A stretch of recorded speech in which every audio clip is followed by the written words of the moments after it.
Mr. Farrell, John, if I may, can you just talk about what some of the qualities were that Richard Nixon had that led him on the path to this near impeachment and to the resignation? The original title for the book, the working title, was Richard Nixon, An American Tragedy, because I was struck as I did the research that people like Henry Kissinger or Elliot Richardson would be writing in their diaries or talking to people during Watergate and saying, you know, this just reeks of a classic Greek tragedy or Shakespearean tragedy. If you talk to those who have profiled Donald Trump in today's era, President Trump, you often hear similar descriptions. Is that so? And do you see parallels between their two characters? There are some parallels.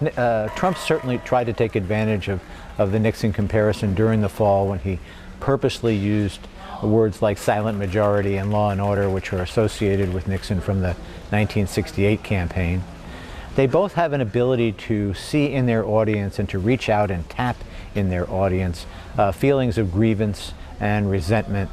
What about this idea that the media is our enemy? One of the things that you describe in the book is that Richard Nixon says that the media is not to be trusted and basically says, you know, they're against me. It certainly seems like Donald Trump feels the same way. Well, both of them, it's ironic in that both of them use the media to climb up to positions of great influence, and then when the media turned on them, the sort of feeling of bitterness and betrayal was twice as searing and led them both then to engage in these wars with the press, right down to the famous phrase of Nixon's, which was in the middle of the Christmas bombing of North Vietnam, he takes time out in the tapes. You can hear him giving Henry Kissinger this lesson, which is the press is the enemy, the press is the enemy. Write it on your blackboard, Henry, the press is the enemy. And of course, very similar to the words that Trump used when he said that the press is the enemy of the people. Talk of similarities really grew when Donald Trump fired the FBI director Comey. Is there a parallel to that and the Saturday Night Massacre?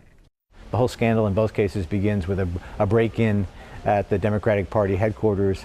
In Trump's case, it's a electronic break-in. In Nixon's case, it's a physical break-in.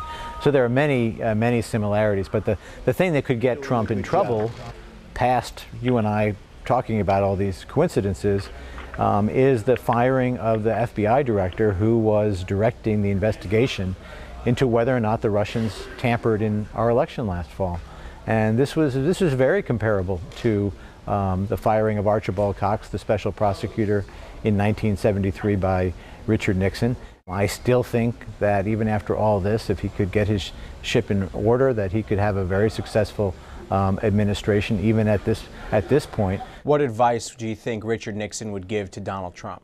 Especially since Nixon did have a chance to see Ronald Reagan operate, that he would tell Trump to get a staff led by somebody like James Baker, who was a great advisor to Reagan and George Herbert Walker Bush, and who had a rule which is you cut these scandals off in 48 hours. An allegation comes up, you stand in front of a camera, you say yes it happened, or you provide the proof that it didn't happen, and you end it fast. John Farrell, the author of Richard Nixon, The Life, a terrific book. Pick it up. I read it. It's fantastic. Thanks so much for joining us.